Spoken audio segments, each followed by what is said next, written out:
সম্মানিত দর্শক, আসসালামু আলাইকুম। আজকে আপনাদের মাঝে একটি গুরুত্বপূর্ণ রোগ সম্পর্কে আলোচনা করব। সেটা হলো রক্তচাপ সম্পর্কে কিছু ভ্রান্ত ধারণা রয়েছে আমাদের।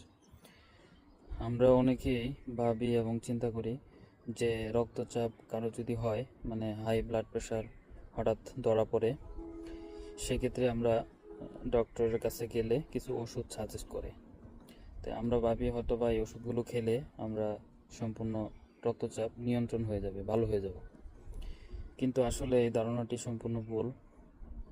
কেননা রক্তচাপ হলো একটি দীর্ঘমেয়াদী অসুখ, মানে যেটা সাময়িক চিকিৎসা করে রোগটাকে ভালো করা সম্ভব নয়। এটাকে শুধু কন্ট্রোল করা যায়।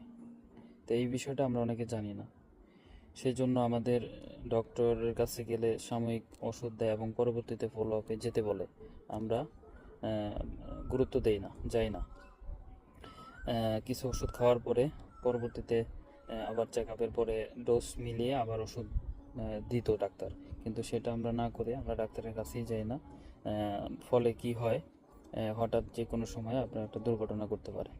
কারণ রক্তচাপ এটাকে আপনাকে অবশ্যই নিয়ন্ত্রণ রাখতে হবে মেডিসিনের মাধ্যমে। কোনোভাবেই সম্পূর্ণরূপে রক্তচাপ নিয়ন্ত্রণ করা সম্ভব না, কারণ এটা হচ্ছে কন্ট্রোলেবল ডিজিজ, মানে নিয়ন্ত্রণযোগ্য একটা রোগ। তাই আমাদের যদি কারো রক্তচাপ ধরা পড়ে অবশ্যই একজন কার্ডিওলজি ডক্টরকে দেখাবো এবং দেখিয়ে নিয়মিত যে ওষুধটা আমার মানে ডোজের সাথে যায় সেই ওষুধটা কন্টিনিউ খাবো। এখন আমি বলবো, যদি আমরা ওষুধ নিয়মিত কন্টিনিউ না করি তাহলে কি হতে পারে। আমরা যদি রক্তচাপ নিয়ন্ত্রণ না রাখি, ফলে কি হবে, হঠাৎ করে আপনার স্ট্রোক হতে পারে। স্ট্রোক হলে এক সাইড প্যারালাইজ হতে পারে, এক সাইড দুর্বল হয়ে যেতে পারে। আপনার স্ট্রোকের কারণে আপনার জীবননাশক হয়ে যেতে পারে। সুতরাং একটা বিষয় চিন্তা করা উচিত যে রক্তচাপ এটা নিয়ন্ত্রণযোগ্য, এটা কিউরেবল না।